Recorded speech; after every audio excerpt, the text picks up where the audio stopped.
already know that this is not going to take one day. I was foolish.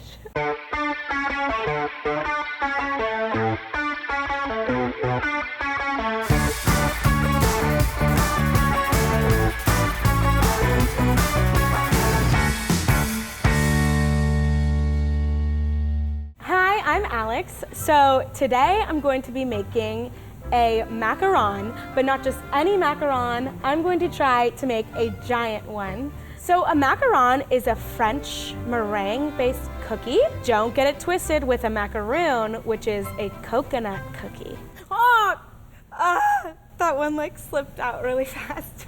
Off to a great start, right? Okay. So first I need to beat my egg whites, and I hope I don't get any yolks or shells in this, or else it's a double yolk. You know what? Double yolk is supposed to be good luck, so that's a good sign. Or is it bad luck? It's not bad luck, right? Gotta beat these egg whites. I'm gonna beat them until they form a stiff peak. And while I beat them, I'm gonna start adding some sugar, a little at a time. So that would be a soft peak because it kind of fell over. Nice. So next I have my powdered sugar and super fine almond flour. Super fine almond flour is really important because you want a smooth cookie. Oh man, this is gonna take a while.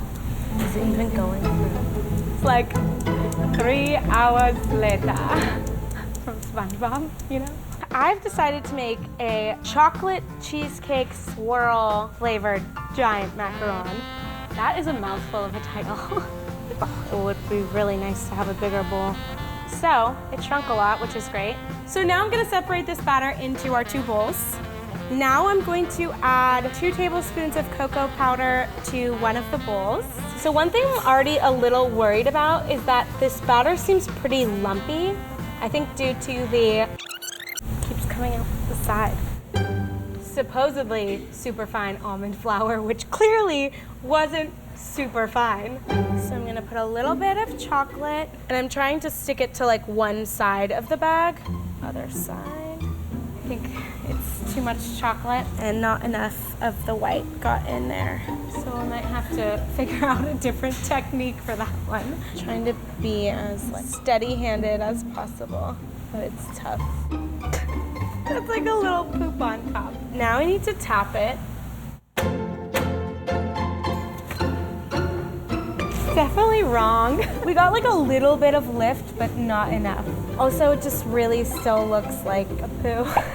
Okay, so I've thought about this recipe some, and I've decided that we're not gonna do the chocolate swirl anymore. We're gonna make it pink, so it'll be really cute.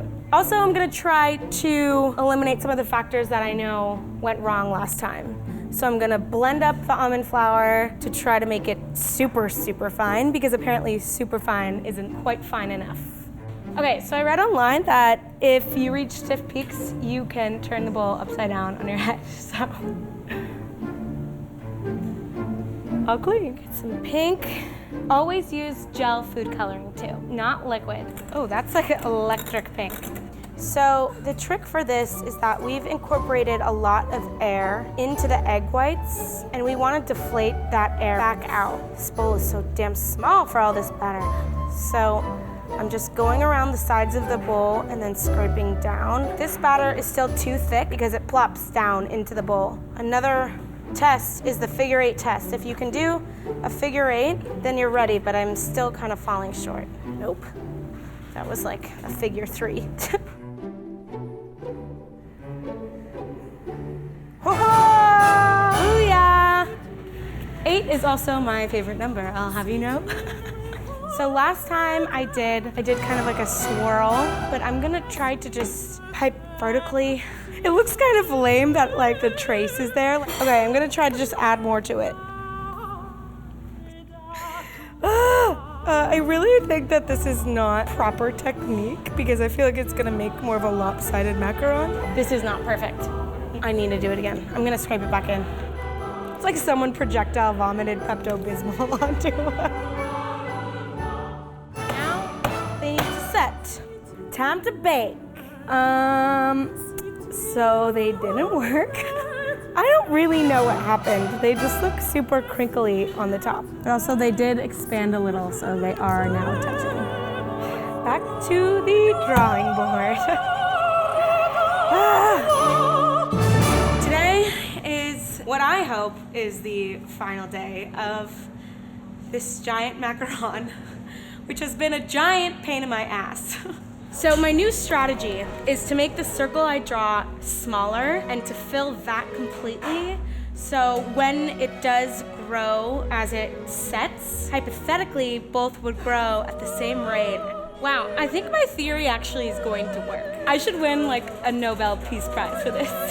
Macaron Peace Prize. Okay. Okay, I'm gonna tap. Bubbles. Spin it. Bake. It's my last batch. Prove to me that a double yolk is good luck. Now I can finally move on to the filling because we've got our shells. I think it's underbaked. It's underbaked. It's like wet. I can't.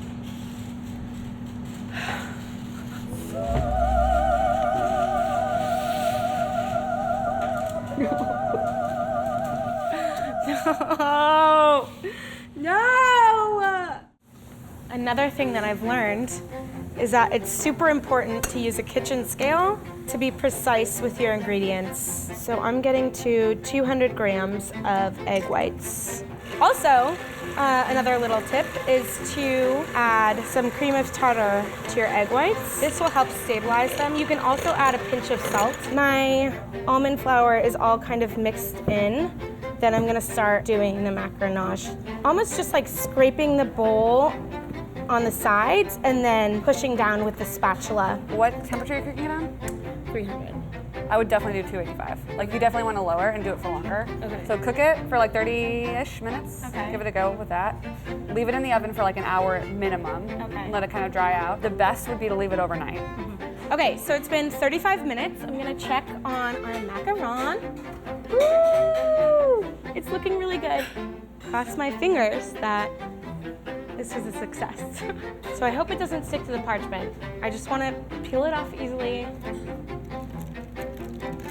Whoop, whoop, whoop, whoop, whoop, whoop, whoop. I'm doing it. I literally think I've learned more about baking, making this one macaron than I've ever learned in my life, which is good. Woo! I think I might actually cry when this is over. I swear, this might be the hardest thing I've ever done. I have to say, I really doubted myself on this one, but the proof is in the macaron. All right, where's the plug? Ah!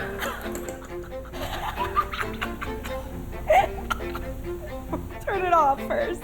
That would have been helpful.